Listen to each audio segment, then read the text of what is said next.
회계가 좀 문제가 있다고 회계장부 열람을 3번에 걸쳐 했습니다. 첫 번째 회계장부 열람이 됐고, 두 번째도 저희가 순서를 했지만 일부 인용이 됐습니다. 그래서 처음에 일부 인용된 것은 사랑의교회 건축에 관한 겁니다.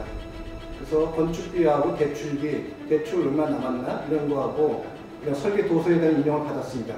그래서 그 부분은 저희가 인용된 부분 법원에 요청을 했고 일부를 받았습니다. 다 받지 못했고, 그리고 나머지 그 80%에 대해서는 저희가 인용을 받지 못했기 때문에 고등법원에 항고를 하였습니다. 고등법원에 항고를 하여서 작년 12월 24일 날 대부분 인용을 받은 승소 결과를 얻었습니다. 12월 24일 저희가 승소를 해서 1월 8일쯤에 사랑의 교회를 방문해서 이 서류를 어떻게 받을 것인지에 대해서 의논을 했습니다. 1월 8일 날 사랑의 교회 북측타워 4층을 방문해서 집행관 3명과 그 다음에 채무자 김근수, 그 다음에 사무처 직원들, 그 다음에 주현정 목사 이렇게 모여서 미팅을 했습니다. 법원에서는 이 회계장부 열람이 집행관 보관용으로 나왔기 때문에 집행관 사무실에 전체 7년치 회계자료를 옮겨서 법원에 가서 저희가 열람하게 돼 있습니다. 그러나 교회도 서류가 많다고 그러고 집행관들도 법원에 마땅한 장소가 큰 게 없다고 해서 협의를 했습니다. 그래서 협의해서 남측 타워 4층에 요한 2호를 빌려주기로 했고 거기서 회계를 보고 장부를 보고 열람 등사하기로 했습니다. 그래서 집행관은 양쪽에 조정을 해서 교회에서는 복사기 5개를 제공해라 장소하고, 그리고 아침 9시부터 오후 6시까지 복사를 할 수 있도록 조건을 해주겠다, 이런 조건도 돌아갔습니다. 그래서 집행관들과 사랑의교회 관계자들, 그 다음에 채무자들이 앞으로 어떻게 회계장부 열람 등산을 할 것인지 의논하였습니다. 이게 집행관 보관용에서 강제성을 가지고 있는 집행이었습니다. 이런 집행본을 가지고 집행관들이 설명을 했고, 집행관들의 설명이 집행관 사무실에 갖다 두기 상당히 양이 많으니까 협의를 해서 사랑의교회 4층에 장소를 제공하면은 거기서 열람 등사를 하기로 하였습니다. 교회 측에서는 대신 장소와 복사기 5대를 제공해라, 이렇게 협의를 했습니다. 그래서 그 주 목요일 날 다시 방문해서 제가 요한 2월에 갔더니 아무런 준비가 안 돼 있어서 그 사무실장 윤 여성에게 만나서 얘기를 했습니다. 도대체 아무것도 준비 안 해놨다. 복사기 2대만 갖다 놨습니다. 복사기 2대도 저희가 교회에서 연락이 와서 5대 너무 많지 않냐. 그래서 제가 2대만 된다. 2대만 갖다 놨습니다. 그리고 아무것도 갖다 놓지 않아서 제가 샘플러라도 몇 개 갖고 와봐라. 그래서 저희가 주계표라고 주 단위로 원래 사랑의교회 회계를 정리하게 됐습니다. 한 100페이지에서 200페이지 정도 되는데 그 회계장부를 한 3개 정도 샘플로 가져와서 제가 일부 좀 훑어봤습니다. 제가 느낀 일은 사랑의교회가 700억 정도 예산을 가진 교회인데 장부 정리는 상당히 수준 낮게 구멍가게 수준이라고 저는 봤습니다. 그래서 그날 목요일날 오후에 집행된다고 다시 오겠다. 그때까지 장부를 갖다 놔라, 이렇게 말을 하고 갔습니다. 오후에 방문했으나 박성호 처장은 눈이 아프다 해서 교회 나오지 않았고 윤여소 실장도 연락이 되지 않았습니다. 그때 재정실장 진장홍 실장을 보고 우리가 그 다음 주 월요일날 집행관과 같이 교회를 다시 방문하겠다. 그때 모든 회계자료를 요한 2월에 갖다 놔라, 이렇게 말씀을 했습니다. 그리고 분명히 전달하라고 말씀을 드렸고 집행관과 저희는 다시 돌아갔고, 저는 이제 다시 집행관 오는 것을 법원에 다시 신청을 했습니다. 신청할 때만 저희가 비용이 한 20만원씩 발생됩니다. 그래서 그날은 저희가 복사 등살 준비를 다 하고 저하고 교인들 한 20명 같이 동행을 했습니다. 분류 작업을 하고 복사 작업을 하려고 월요일날 9시에 사랑의교회 협조센터를 방문을 했습니다. 갔더니 그것은 국제대적 훈련원이 세미나가 있다고 세미나 준비가 한창이었습니다. 그래서 저희는 담당한 그 일본인 목사와 그 직원들에게 오늘부터 여기 장소를 쓰게 돼 있다. 우리가 사랑의교회 회계장부 열람을 해서 목사 등사하는 장소다. 여기 있으면 어떡하냐, 이렇게 얘기했고 집행관들도 안에 들어가서 왜 이렇게 준비가 안 돼 있냐. 그래서 그 일본인 목사와 다른 관계자들에게 전화를 했습니다. 내용을 설명을 하고 어디 갔냐, 우리가 분명히 약속하고 오지 않았냐. 아무도 연락이 되지 않았고 집행관이 사무처장 박성호에게 직접 전화를 했더니 전화 받지 않았습니다. 저는 윤여성 실장에 전화했더니 또 전화가 안 받고 관계자들이 아무도 없었습니다. 그래서 법원 집행관 3명은 왜 준비를 안 해놨냐, 이렇게 주변에 그 국제적 훌륭한 직원들에게 말씀을 하고 1시간 후에 집행이 불가능하다고 철수하는 상태입니다. 그러나 교회에서는 왜 월요일에 왔냐고 얘기를 하지만 저희가 분명히 그 전주 목요일날 진장원 실장을 만나서 집행관들이 월요일에 온다고 날짜를 잡았습니다. 그 채무자 쪽인 갱신위에서 잡은 것이 아니라 집행관들이 그 날짜를 잡은 겁니다. 그 사람도 자기 스케줄을 가지고 움직이기 때문에 월요일 좋겠다 해서 월요일 잡은 것이지 저희가 잡은 것이 아닙니다. 그래서 변명하기를 주님 월요일날 왜 왔냐 이렇게 말씀하시는데 그건 어불성설입니다. 분명히 집행관들이 그 날짜를 잡아가는 것이고 채무자인 제가 잡아가는 것이 아닙니다.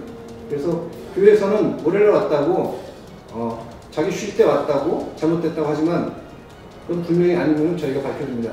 그래서 화요일날 문자로 윤여상 실장이 회계장부 열람 준비가 국제 회의실에 준비되어 있다고 오라고 문자가 왔습니다. 저는 집행관이 집행이 불능하다고 얘기를 했기 때문에 더 이상 갈 이유도 없고 제가 갈 때는 분명히 집행관하고 같이 가야 됩니다. 집행관도 저희가 신청을 하면은 이틀이나 사흘 후에 같이 집행이 가능합니다. 그래서 수요일날까지 문자가 2번이 왔습니다. 저는 집행관들이 더 이상 가지 않는다고 해서 집행 불능 조서를 기다렸습니다. 그래서 집행 불능 조서가 3회에 걸쳐 나와가지고 그거를 저희 변호사들이 갖다 주고 저희는 사랑의교회가 집행관 보관형을 무시했다. 법원의 강제 집행을 못하도록 막았다. 이런 취지로 간접 강제를 요청했습니다. 간접 강제라는 것은 사랑의교회가 회계장부를 다 보여줄 때까지 하루에 일정한 액수를 내는 일종의 벌금 같은 것입니다. 그래서 이 벌금은 채권자들이 주는 것인데 일단 저희가 고등법원 회계장부 열람에 대해서는 집행이 불가능하기 때문에 간접강제를 신청한 상태입니다. 아직 간접강제 결과가 나오지 않고 있습니다. 이것이 고등법원 2014년 12월 24일 결정에 관한 내용이었습니다. 이상입니다. 얼마입니까? 네? 얼마시죠? 아직 간접강제는 결정이 안 됐습니다. 그러나 저희가 2주 전에 신청할 때는 하루에 1억을 달라고 신청했고 저희가 법원에서 보존명령이 내려왔습니다. 보존명령이 무엇이냐면 간접강제보다 더 강력한 강제 집행을 너희한테 부여했는데 왜 집행을 못했냐. 간접강제는 그보다 좀 약한 것입니다. 법원 쪽에 저희가 요청을 했습니다. 그러면 인원을 다 데리고 와서 강제 집행을 해달라 했더니 사랑의교회는 22,000평이나 되는 큰 건물이고 회계장부가 어디 있는지 자기들로 찾을 수가 없다. 교회에서 협조해주지 않는 한 집행이 어렵다. 이런 집행관실에서 말씀이 있었습니다. 그래서 저희는 그걸 토대로 그럼 하루에 돈을 1억 정도 내라. 이런 강제 집행 신청을 하게 되었고 보존명령이 내려와서 저희가 그 보존명령에 관한 내용을 갖다 충분히 실었습니다. 장소가 넓고 협조하지 않으면 저희가 이 강제 집행은 실효가 없으니 간접 강제를 해달라 이렇게 했습니다. 그래서 간접 강제 좀 신청 중이고 이번에 내일쯤에 내용을 약간 수정해서 저희가 할 것입니다. 사랑의교회 2014년 예산이 한 700억 정도 되기 때문에 그걸 날수로 따져가지고 하루에 2억 7천 정도를 내라. 이런 강력하게 간접 강제를 내라고 저희가 요청했습니다. 그 이유는 무엇이냐면 액수가 작으면은 사랑의교회는 절대 응하지 않습니다. 비용을 내고 페널티를 내고 당분을 안 보여주려고 하기 때문에 법원 쪽에 더 강력한 간접 강제금을 달라고 요청했습니다. 결과가 어떻게 나올지 저희가 기다리고 있습니다. 이것이 고등법원 결정에 관한 내용이었습니다. 2월 24일 날 사랑의교회를 법원 집행관과 방문해서 사랑의교회 물품을 압류하려고 했습니다. 그 압류 이유는 저희 갱신회가 2013년 처음으로 회계장부 열람을 신청해서 법원으로부터 일부 인용을 받았습니다. 일부 인용은 사랑의교회 토공사와 그 다음에 건축비가 저희가 궁금하다. 그래서 그 내용을 인용을 해줬습니다. 그래서 토공사에 관련된 것들, 그 다음에 건축에 관련된 계약서, 그 다음에 설계 도면, 그 다음에 대출금에 관한 것들에서 우리가 장부와 서류를 열람을 등사할 수 있는 권리를 얻었습니다. 그래서 일부 한 90% 정도 저희가 서류를 받았습니다. 근데 교회 법원에서 설계 도서라고 분명히 인용을 해줬는데 그래서 설계 도서를 내놔라 가서 사장님께를 방문해서 요청을 했으나 그들은 입찰 설계 도면만 보여줬습니다. 설계 도면이 굉장히 많고 일단 그걸 가져다 저희가 복사를 했습니다. 그리고 저희가 쌍용 계약서를 자세히 들여다보니까 설계 도면에 관한 그 설명이 나왔습니다. 설계 도면은 어떻게 구성되어 있냐면 설계도와 그 다음에 공사 시황서, 계산서 등으로 구성되어 있습니다. 그래서 사랑의교회 내용 증명을 통보를 했습니다. 설계 도서 중에 우리가 못 받은 공사 시황서, 계산서 등을 저에게 제공해 주십시오. 분명히 내용을 보냈습니다. 그 다음에 설계도를 받을 때 그 담당 건축처장에게 저에게 요청했습니다. 설계도도 종류가 3가지가 있다. 입찰 때 설계도, 그 다음에 변경될 때 설계도, 그 다음에 준공될 때 설계도가 있다. 이걸 다 내놔라 했더니 자기들은 입찰 설계까지 못 주겠다고 얘기를 했고, 그래서 내가 공사 시방서와 계산서도 있다. 이걸 달라 그랬더니 공사 시방서도 없다. 계산서도 없다. 그 다음에 준공 도면도 없다. 이렇게 얘기를 했습니다. 그래서 저희가 그 내용을 바로잡기 위해서 앞에 말씀드린 내용 증명으로 보내가지고 교회 관계자들에게 알렸습니다. 그 위에 윤여성 실장이 전화를 와서 공사 시방서를 준다고 저한테 전화가 왔습니다. 그래서 제가 말씀을 드렸습니다. 이왕 줄 거면 공사 시방서와 계산서를 같이 달라. 계산서를 같이 주면 내가 그 2개 한꺼번에 받으러 가겠다. 이렇게 해서 전화 통화를 끊었습니다. 그러나 그 친구는 뭐라 그러냐면 윤여성 실장은 계산서는 없다. 더 이상 달라고 하지 말아라. 마음대로 해라. 제가 분명히 간접 강제에 대해서 말씀을 드렸는데 그걸 무시했습니다. 그래서 저희가 간접 강제 재판을 구했고 거기서 우리가 인용받는 하루에 200만 원을 갖다가 저희가 1월 21일 날짜로 법원에 신청했습니다. 1월 21일자는 78일 동안 회계장부를 우리가 보고자 하는 설계 도서를 다 보여주지 않았기 때문에 78일에 관한 돈을 달라, 강제 이용 달라고 신청했습니다. 그때 비용이 1억 5천 정도 되었습니다. 법원에서 허가가 나와서 저희가 설 전날인 2월 16일 월요일 날 법원에 압류 신청을 했습니다. 근데 법원에서는 압류 신청 날이 105일이기 때문에 105일치에 관한 2억 1천만 원에 관한 압류를 할 수 있는 결정을 해줬습니다. 그래서 압류 신청을 했고 그 다음 주 화요일 날 집행관이 사랑의 교회 워낙 크니까 저희가 어디를 가야 될지 잘 모르니까 같이 동행해 줄 것을 저희한테 요청이 왔습니다. 그래서 저와 김광현 집사님이 화요일날 2시 반에 사랑의 교회 4층을 방문하게 되었습니다. 그 먼저 집행관 쪽에 저희가 물어봤습니다. 어떤 물건을 압류하십니까? 그랬더니 비싼 물건을 한답니다. 그러니까 통신장비, 음향장비를 압류할 수 있다고 해서 저희가 목록을 줄 수 있습니까? 그랬더니 목록을 가지고 오십시오. 그래서 제가 목록을 적었습니다. 목록 내용 간단합니다. 8층에 있는 담임 목사님의 집기, 컴퓨터, 그 다음에 행정목사의 컴퓨터 집기, 그 다음에 사무처 재정부의 컴퓨터 집기, 그 다음에 지하 본당 4층에 있는 그랜드 피아노, 음향 장비, 카메라, 그 다음에 담임 목사님의 자동차, 이렇게 목록을 냈고, 또 하나는 은혜 채플이라고 저희가 결혼식 하는 데가 있습니다. 거기도 그랜드 피아노가 있기 때문에 그랜드 피아노 이렇게 목록을 적어가서 집행관한테 주었습니다. 집행관은 거기서 필요한 걸 자기가 할 수 있다고 했습니다. 그래서 본당에 예를 들면 종교 행사에 관한 것들은 잡을 수가 없다고 했습니다. 그래서 집행관 3명과 채무자 김군수, 김광년 이렇게 4층에서 회의를 먼저 했습니다.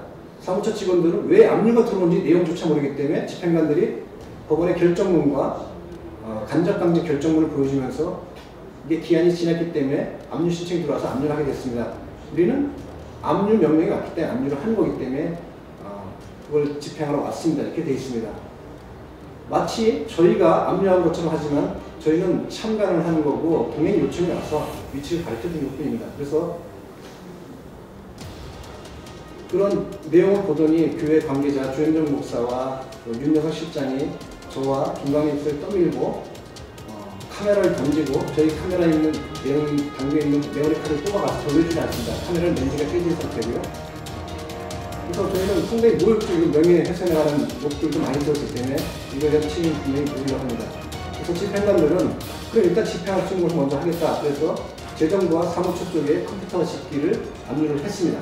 일부 압류를 했고 집행관들이 그 집행이 끝났을 때 제가 말씀드렸습니다.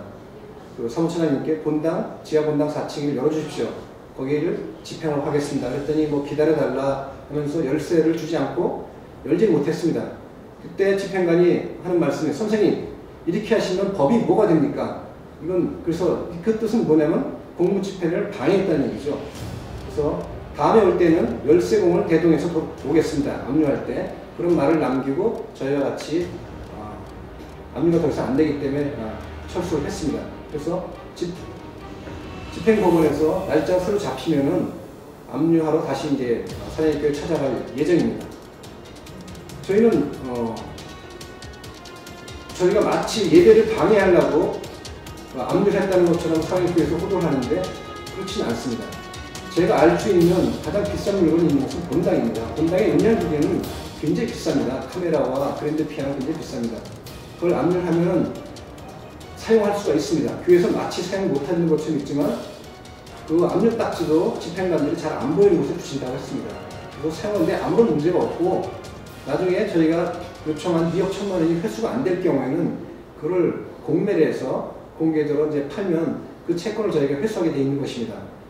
마침 뭐 이번 주부터 예배를 방해하는 것처럼 잘 모르는 교인들과 순장들에게 문자를 보내고 이렇게 했습니다. 그러나 분명히 그 집행법원의 집행 그 법조문에 의하면 종교 행위는 가로치고 성경, 불경, 찬송가 이렇게 되어 있습니다. 그 외의 거는 다 잡을 수 있다고 했고 집행관들도 그것이 가능하다고 분명히 얘기했습니다. 집행 물품을 잡는 것은 집행관들이 저희보다 더 잘 알기 때문에 그분들이 잡을 수 있도록 해놨고 다만 자동차는 안 된다. 그래서 자동차는 저희가 목록에서 빼도록 했습니다. 그리고 저희가 더 이상 집행이 안 되기 때문에 철수한 상태고 그날 이뤄진 폭행과 폭언, 그 다음에 재물 손괴, 그 다음에 메모리 강탈에 관해서는 저희가 검찰에 고소할 예정입니다. 아마 이번 주에 저희가 변호사를 통해서 고소를 하겠습니다. 이것이 저희가 압류가 벌어진 전체 상황입니다.